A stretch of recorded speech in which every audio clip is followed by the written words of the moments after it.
Kita mulai doa ya. Amin. Oh Tuhan Yesus, terima kasih kepadamu bahwa Engkau adalah Allah yang setia, Allah yang mengembalakan kami sampai hari ini. Kami tahu bahwa juga banyak situasi sulit, ya banyak situasi yang berat yang mungkin kami alami. Dan juga berkati teman-teman kami yang belum bisa hadir. Ya Tuhan juga rahmati mereka di tengah-tengah hari ini. Dan Engkau menjadi Allah yang mengembalakan sebagaimana firman-Mu. Engkau adalah gembala yang baik yang tidak pernah meninggalkan kami. Terima kasih Tuhan, kami berdoa. Amin. Oke, kita mulai ya. Kita baca Markus pasal yang ke-8 ya. Ayat 27 sampai 9 ayat 8 ya. Oke. 1, 2, 3 kita baca sama-sama. Pengungkapan kali pertama kematian dan kebangkitannya. Ya, ayat 27, kita baca 2 ayat ya. Kemudian Yesus beserta murid-muridnya berangkat ke desa-desa di sekitar Kaisarea Filipi. Di tengah jalan ia bertanya kepada murid-muridnya, "Kata orang, siapakah aku ini?" Jawab mereka, yang mengatakan Yohanes Pembaptis, yang lain mengatakan Elia, yang lain mengatakan seorang dari para nabi. Ia bertanya kepada mereka, "Tetapi apa katamu? Siapakah aku ini?" Jawab Petrus, "Engkaulah Mesias." Lalu Yesus melarang mereka dengan keras supaya jangan memberitahukan kepada siapapun tentang Dia.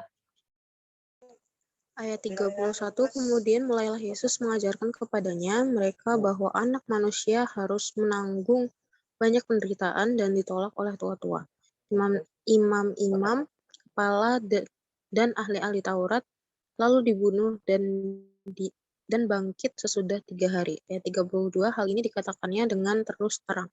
Tetapi Petrus menarik Yesus ke samping dan mulai menegur dia dengan keras. 3:34, lalu berpalinglah Yesus dan sambil memandang murid-muridnya ia menegur Petrus dengan keras, "Enyahlah iblis, sebab engkau bukan memikirkan apa yang dipikirkan Allah, melainkan apa yang dipikirkan manusia."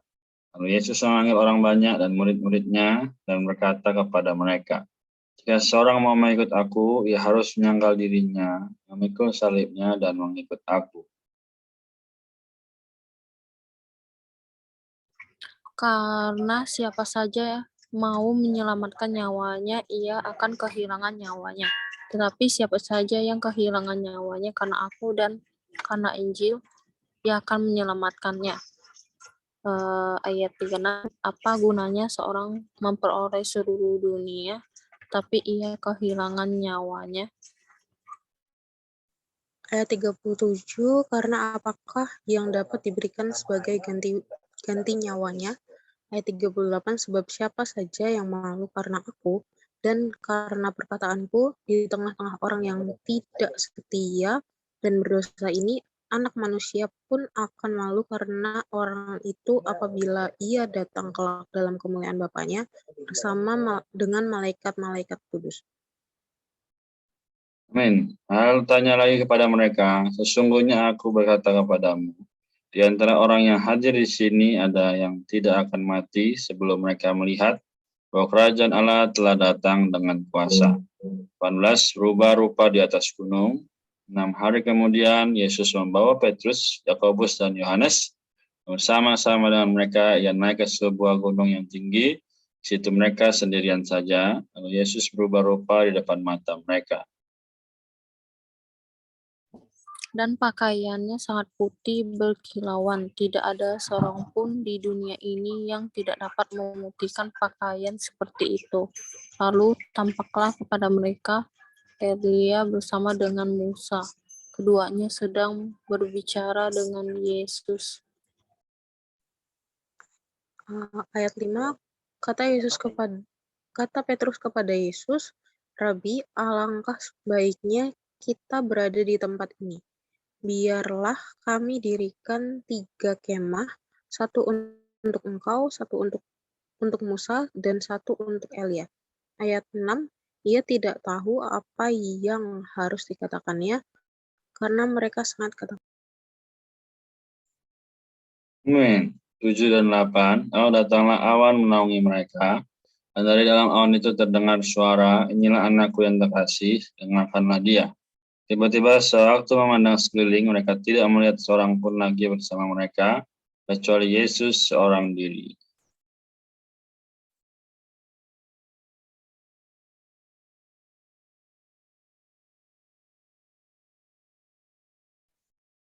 Bisa. Pada waktu turun dari gunung itu, Yesus berpesan kepada mereka supaya mereka tidak menceritakan kepada siapapun apa yang telah mereka lihat itu, sebelum Anak Manusia bangkit dari antara orang mati.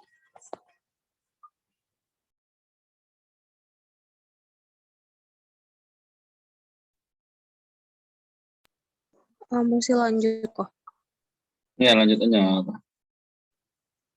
Ayat 11, lalu mereka bertanya kepadanya, mengapa ahli-ahli Taurat berkata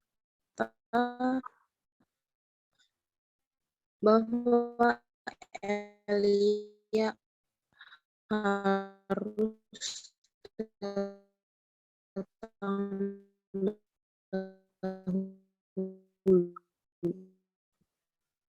Ayat 12-nya, jawab Yesus, memang Elia adalah sesuatu. Dengan yang ada, banyak menderita dan akan dihina.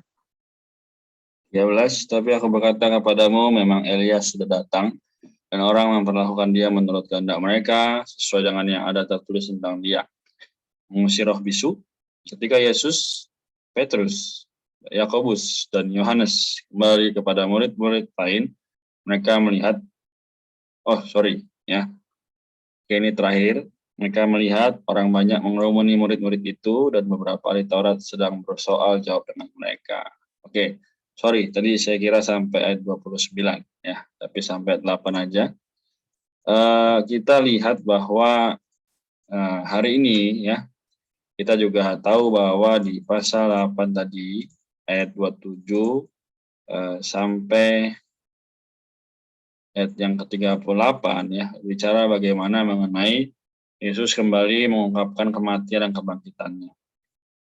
Ya.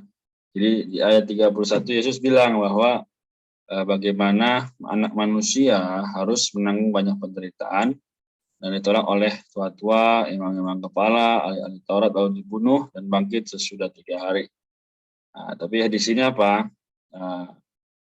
Ayat 34 Yesus kembali berkata ya, jika seorang mau mengikut aku, ia harus menyangkal dirinya, ikut salibnya dan mengikut aku. Nah, ini juga satu perkara yang tidak mudah ya bagi orang Kristen. Ya, karena siapa sih yang mau disangkal ya dirinya, siapa yang mau disalib, ya kan? Pasti tidak ada yang mau. Tapi kita sebagai orang muda ya perlu belajar dari hal yang kecil ya. Misalnya harusnya jam segini kita sudah bisa istirahat, sudah bisa rebahan ya, tapi kita malah baca Alkitab. Ya, kalau pandangan orang ngapain sih, jangan. Tapi kalau kita lihat ya, semua ini adalah supaya kita bisa, Pak. Dikatakan 35 ya. Siapa saja mau menyelamatkan nyawanya yang akan kehilangan nyawanya. Siapa saja yang kehilangan nyawanya karena aku dan karena Injil, ia akan menyelamatkannya. Nah, nyawanya di sini adalah kesenangan ya, hayat jiwa. Jadi bukan nyawa secara fisik, tapi bagaimana kita setiap hari ya dikalahkan ya, bagi Tuhan bisa hidup. Ya, karena dari 36 dibilang, apa urangnya seorang memperoleh seluruh dunia tapi ya kehilangan nyawanya. Mungkin kita udah pusing ya sama kuliah, sama ya ini keluarga ya kan. Lalu tambah lagi kita mesti belajar firman Tuhan. Wah, berat.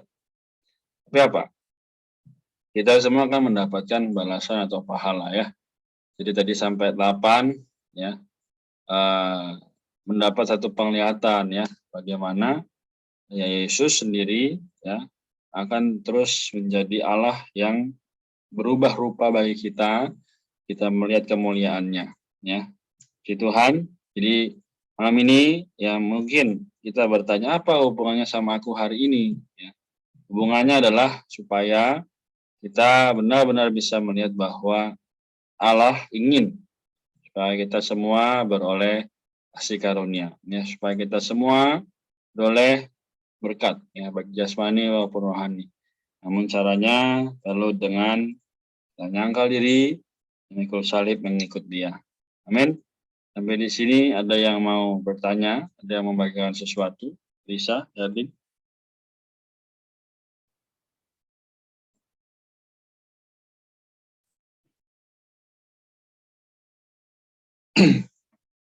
Oke, kalau tidak ada, berarti kita cukup ya. Semoga firman malam ini juga kembali menguatkan, memberi kita satu dorongan bahwa Tuhan benar-benar ada. Ya. Dia nyata, dia real meskipun tidak bisa kita jamah maupun kita lihat. Haleluya. Oke, mari kita berdoa ya. Mari kita sama-sama berdoa supaya Tuhan juga bisa menguatkan kita semua. Amin. Tuhan Yesus, terima kasih atas kasih setiamu. Berdoa agar firman demi firman yang kami baca, saya pribadi maupun bersama-sama, Tuhan Dikau menjadikan kami satu berkat, yaitu bagaimana bisa membawa orang lain melihat Allah.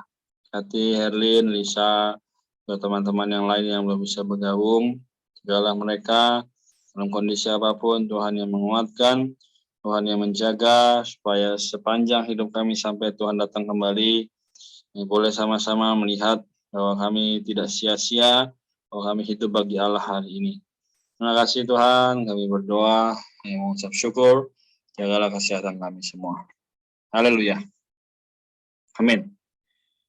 Oke, demikian kita sampai di sini ya. Semoga Tuhan memberkati.